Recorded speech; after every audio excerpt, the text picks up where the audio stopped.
Presiden ka United Democratic Party UDP uba met ba lingdo hak arpuai zerik yayong ulaong baka party kanang shimya karai ban penyeng kertong nakabenta ke election shiteng samoy jong ka shillong Lok Sabha bat onsaya kren ya kadika kam menta katayo.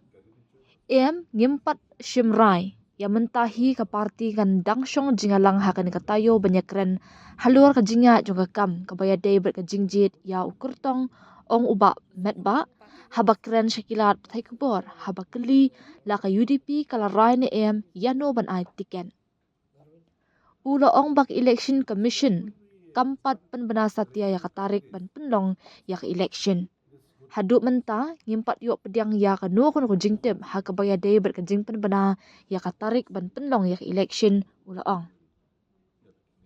habak keli halur ka jingla ban mi ukurtong yamon lang uba met ba ula ong kampat dan satya kabakum kata ngam dan AA ban ong halor kani halor ka kubor badan katu ka ni ki MLA ka party ki bala ajingmut ban om yakun ha ka ni ki election shiteng samoy ura ong ba umpat yok pedang satya ya kabakum ka ni ka jingtem ngampat yok satya ya ka no ko jingtem halor kani ngindang ya kendu bat ngin sashim ya karai kumno ban penya syakman ula ong. Yet, as of now, the party will again sit perhaps by this coming week to again discuss about the progress of the selection of the candidate. But before that, till now we have not received any information so far as the date of the announcement of the date of the election.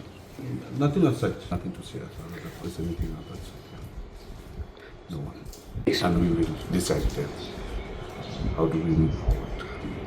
How about candidate interest? No, nothing as of now. When we sit down, You then we will come to offer. start initiating about the discussion.